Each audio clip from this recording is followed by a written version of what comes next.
আমি এখানে flash slide show maker প্রফেশনালের কিভাবে ফটো অ্যাড করে তার মাঝে স্লাইডিং করতে হয় সেটা দেখাবো। এটা দুইভাবে করা যায়, একটা হচ্ছে এই উইজার্ডের মাধ্যমে আর একটা হচ্ছে ম্যানুয়ালি। তো আমি প্রথমে উইজার্ডের মাধ্যমে কিভাবে করতে হয় সেটা দেখাবো। তো এখানে দেখতে পাচ্ছি তিনটা অপশন রয়েছে, একটা হচ্ছে add photo, select theme, publish and share.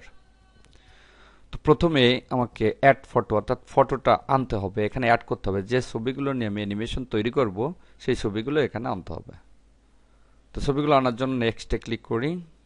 এখানে দেখতে পাচ্ছি আরেকটা বক্স আসছে, এখানে অ্যাডে ক্লিক করতে হবে এবং এখান থেকে ছবিগুলো সেট করতে হবে। আমি এখানে দেখতে পাচ্ছি বেশ কিছু ছবি রয়েছে, এগুলো এখানে সেট করি। দেখতে পাচ্ছি ছবিগুলো চলে আসছে। নেক্সট, এখানে বিভিন্ন ডিজাইন থাকবে, এখান থেকে যে কোনো ডিজাইন চয়েস করে দেওয়া যাবে। দেখতে পাচ্ছি বিভিন্ন ধরনের ডিজাইন রয়েছে, আমি যে কোনো একটা ডিজাইন এখান থেকে চয়েস করে দেই।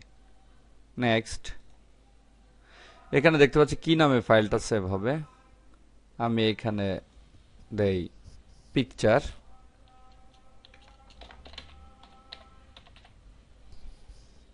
এবং HTML ফাইল কি নামে, এখানে দুই ধরনের ফাইল তৈরি হবে, একটা হচ্ছে SWF ফাইল অর্থাৎ ফ্ল্যাশের ব্যবহৃত ফাইল, এবং SWF ফাইল যেটা সরাসরি ইন্টারনেটে ব্যবহার করতে হয়। এখানে নাম দেয় পিকচার।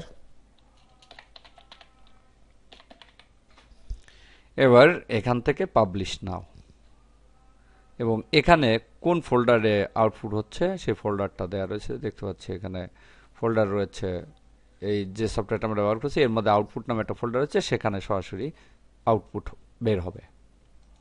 এবার এখানে পাবলিশ নাওতে ক্লিক করি।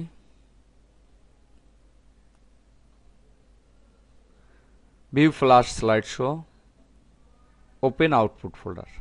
তো আমরা প্রথমে আউটপুট ফোল্ডারে যাই এবং সেখান থেকে এটাকে স্লাইড শো করে দেখি। মাঝেরটা ক্লিক করলাম, দেখতে পাচ্ছি পিকচার নামে আমাদের ফাইলটা চলে আসছে। এখানে ডাবল ক্লিক করি, দেখতে পাচ্ছি যেভাবে আমি ছবিগুলো সেট করেছি সেগুলো অ্যানিমেশন হচ্ছে।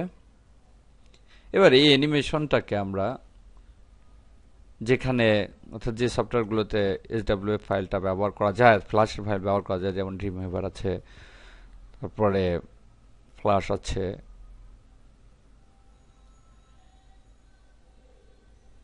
এরকম বিভিন্ন সফটওয়্যার রয়েছে, সেখানে এই ফাইলটা ব্যবহার করা যাবে। এভাবে উইজার্ডের মাধ্যমে একটা অ্যানিমেশন তৈরি করা যায় এই সফটওয়্যারের মাধ্যমে। এর পরবর্তী ভিডিওতে আমরা দেখব কিভাবে ম্যানুয়ালি একটা অ্যানিমেশন তৈরি করা যায়।